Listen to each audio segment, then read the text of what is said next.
সমবায় ও ক্রীড়া উপদেষ্টা আসিফ মাহমুদ সজীব ভূঁইয়া বলেছেন, উত্তরবঙ্গ বৈষম্যের শিকার হয়ে উন্নয়ন থেকে বঞ্চিত হয়েছিল। সেসব বিভাগ এবং জেলার উন্নয়ন ত্বরান্বিত করা হবে।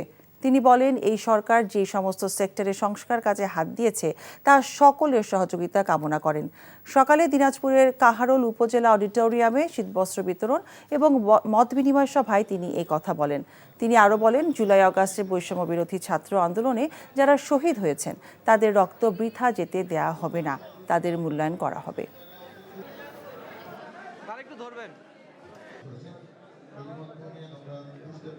সরকারি সকল দপ্তর, সকল সংস্থায় যেভাবে দুর্নীতি হয়েছে, যেভাবে প্রতিষ্ঠানগুলোকে ধ্বংস করা হয়েছে, বাংলাদেশকে নতুনভাবে গড়তে হলে সব কিছুকে আবার পুনর্গঠন করতে হবে। সংস্কারের যেই এজেন্ডা সরকার নিয়েছে তাতে আপনাদের সর্বাত্মক সহযোগিতা, মতামত এবং সমর্থন প্রত্যাশা করি।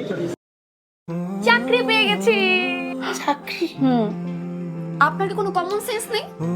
আপনি একটা মানুষের বাসায় ঢুকে পড়ছেন কিভাবে? বাসায় প্রবেশের কি নিষেধ আছে নাকি? এই অসময়ে ছাদে আসার কারণ কি? নতুন করে কারো প্রেমে পড়লেন নাকি?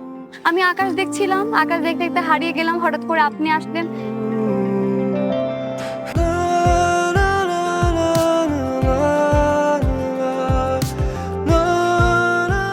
তুমি এখানে কেন?